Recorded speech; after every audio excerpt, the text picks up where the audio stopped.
सभी बच्चों को नमस्कार। आज के इस वीडियो में कल कहा था कि थ्योरी स्टार्ट करेंगे। अब थ्योरी का समय आ चुका है। हमें समझना है कि इस चैप्टर में जितने भी सिद्धांत हैं उसमें एक बर्नर का सिद्धांत है, फिर आपका आता वैलेंस बॉन्ड थ्योरी आता है, फिर उसके बाद आता है आपका एटॉमिक ऑर्बिटल थ्योरी आता है, फिर उसके बाद क्रिस्टल फील्ड थ्योरी आती है, और फिर आता है सिडविक एंड लॉरी सिद्धांत, सिडविक एंड लॉरी थ्योरी आती। यहां पर ये सारे के सारे सिद्धांत उपसय संयोजी यौगिकों के गुणों की व्याख्या करने के लिए दिए गए। जो कि पहले आपका ये बर्नर का सिद्धांत आया, तो बर्नर ने जो बताया उसके बाद उसकी कुछ एरर बीबीटी में ने दूर की, बीबीटी की एओटी ने दूर की, फिर सिडविक एंड लॉरी थ्योरी ने दूर की। सबसे बाद में जो सॉलिडली जो कंसेप्ट मिला वो वहां पर क्रिस्टल फील्ड थ्योरी सीएफटी के लिए। तो आज हम पहले सिद्धांत की चर्चा करेंगे। बर्नर मतलब जो है अल्फ्रेड बर्नर। आप एक बेहद सन 1892 में अल्फ्रेड बर्नर एक बड़ी इंटरेस्टिंग कहानी है इनकी। आप सन 1892 में एक शिकार का डब्बा लेकर के अपनी कार्यरत प्रयोगशाला के अंदर गए, वहां से 13 दिन बाद निकले। तब आपने इस सिद्धांत के उन 13 दिनों के अंदर अपने इस सिद्धांत की पुष्टि कर दी और उपसय संयोजी यौगिकों के गुणों की व्याख्या कर दी। तो हम यहां से शुरू करेंगे। आप देख सकते हैं नाम है अल्फ्रेड बार्नर, वैज्ञानिक का नाम है, और सन 1892 में उन्होंने एक कार्य किया।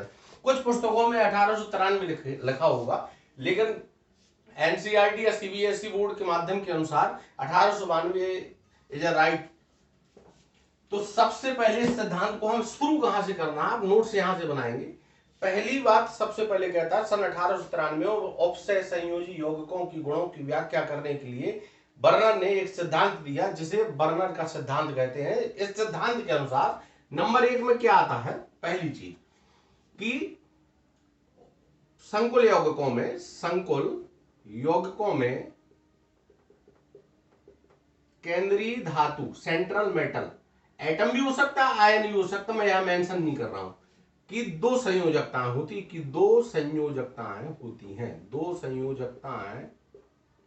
होती हैं। एक कौन सी होती, प्राथमिक संयोजकता, दूसरी कौन सी होती है, द्वितीयक संयोजकता। प्राथमिक संयोजकता, द्वितीयक संयोजकता, तो पहला पॉइंट हुआ। दूसरा पॉइंट क्या कहता है, केंद्रीय धातु आयन में, केंद्रीय धातु परमाणु या आयन में दोनों ही संयोजकताओं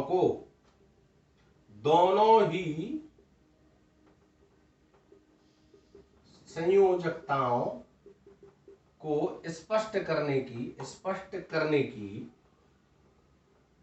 क्षमता होती है। अब जो पहली तीसरे पॉइंट में आते हैं, जो प्राथमिक संयोजकता होती है ये तीसरे पॉइंट के अंदर में लिखना। प्राथमिक संयोजकता आयनिक होती है और द्वितीयक संयोजकता अनायनिक होती है।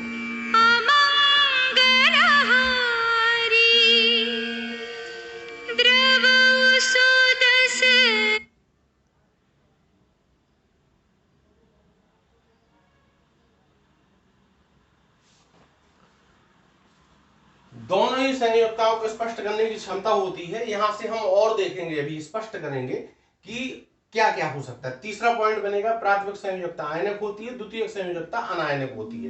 अब हम यहां से इस चीज को गौर करेंगे कि हमको ये संयोजकताओं की जानकारी कैसे मिलेगी। जानकारी कैसे मिलती है इस प्रकार को देखते हैं क्या हो सकता है। तो यहां पर हम सबसे पहले देखते हैं, ये आप स्क्रीनशॉट ले सकते हैं, सुविधाजनक पूर्वक आपको समझ में आए इस बात का विशेष ध्यान रहे। तो हम इसको साफ कर करके अब आपको चौथे पॉइंट को ले चलते हैं। चौथा पॉइंट क्या कहता है, जैसे हम बता दें पहले कि प्राथमिक और द्वितीयक क्या है, तो यहां पर हम K4FeCN6 का एक उदाहरण दे रहे हैं। ये अभी चौथा पॉइंट के पहले है, तीसरे पॉइंट को समझने के लिए हमने नाम लिखा पोटेशियम हेक्सा साइनाइडो हेरेट।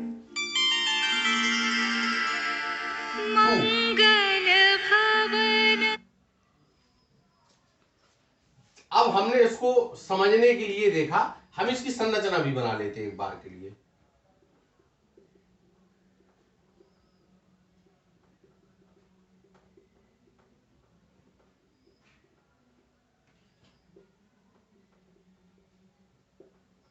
यहां पर हम 4 नेगेटिव कर देंगे, क्योंकि यहां पर 4 के पॉजिटिव होगा तो नेगेटिव हो जाए। अब यहां पर आप गौर से देखो कि प्राथमिक कौन है, द्वितीयक कौन है। ये है आपकी प्राथमिक संयोजकता। अब जो द्वितीयक संयोजकता है उसको हम उपसह संयोजन संख्या भी कहते हैं। उपसह संयोजन संख्या भी कहते हैं। उपसह संयोजन संख्या मतलब कितने उपसह संयोजी बंध है वो द्वितीयक संयोजकता कहलाएगी।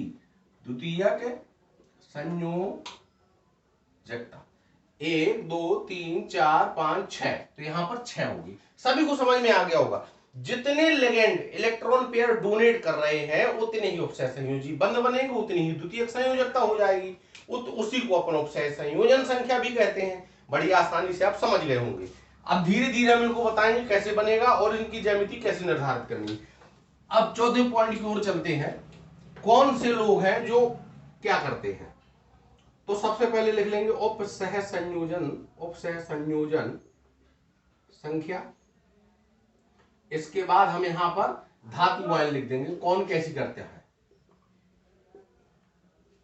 सबसे पहले देखें दो उपसह संयोजन संख्या कौन करता है, Ag पॉजिटिव और Cu पॉजिटिव। 4 कौन कौन करता है, Ag 2 positive, Cu 2 positive, Hg 2 positive, Pd 2 positive, Ni 2 positive, Zn 2 positive और यहां पर CO 2 पॉजिटिव। ये कोवाल्ट रहेगा।